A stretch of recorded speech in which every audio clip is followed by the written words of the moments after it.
finishing up my last week now, as a matter of fact. So I know it can be a bit overwhelming, but I'm here to tell you there's nothing to worry about. You'll do fine. So let's just focus on getting you through your first week, okay? Let's see. First, there's an introductory greeting from the company that I'm supposed to read. It's kind of a legal thing, you know. Welcome to Fazbears Pizza, a magical place for kids and grown-ups alike, where fantasy and fun come to life. Fazbear Entertainment is not responsible for damage to property or person. Upon discovering that damage or death has occurred, a missing person report will be filed within 90 days or as soon as property and premises have been thoroughly cleaned and bleached and the carpets have been replaced. Blah, blah, blah.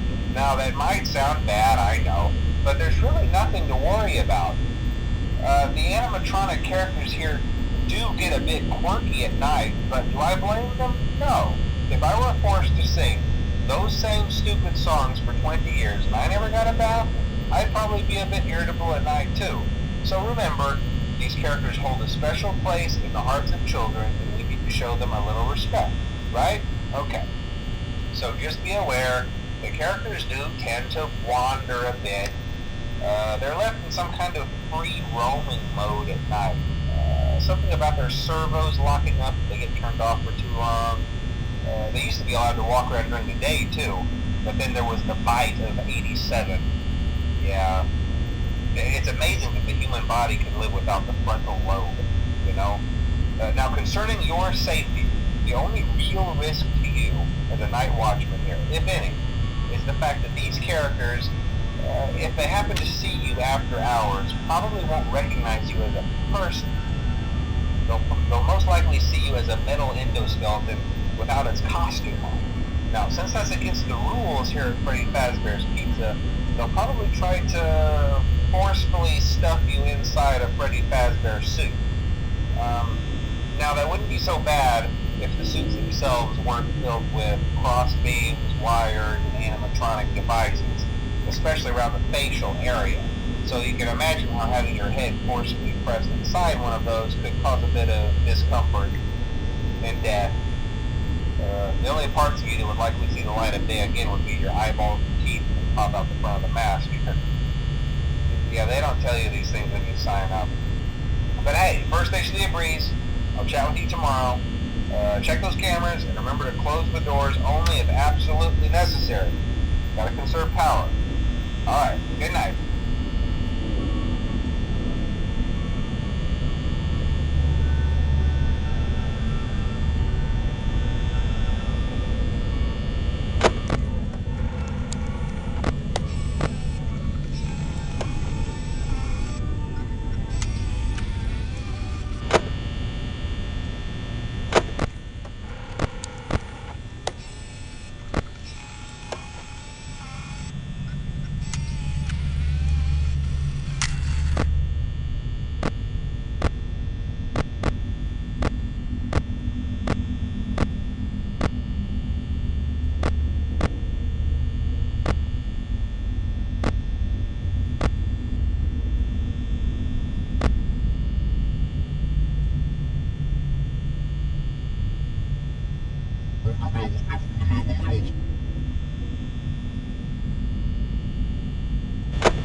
since Freddy and his friends tend to become more active as the week progresses, it might be a good idea to peek at those cameras while I talk, just to make sure everyone's in their proper place, you know.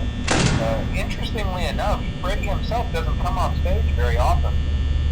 I've heard he becomes a lot more active in the dark, though, so hey, I guess that's one more reason not to run out of power, right? I also want to emphasize the importance of using your door lights. There are blind spots in your camera view, and those blind spots have to be right outside your doors. So if you can't find something or someone on your cameras, be sure to check the door light. You might only have a few seconds to react. Not that you would be in any danger, of course. I'm not implying that. Also, check on the curtain in Pirate Cove from time to time. The character in there seems unique in that he becomes more active if the cameras remain off for long periods of time. I guess he doesn't like being watched. I don't know. Anyway, I'm sure you have everything under control. Talk to you soon.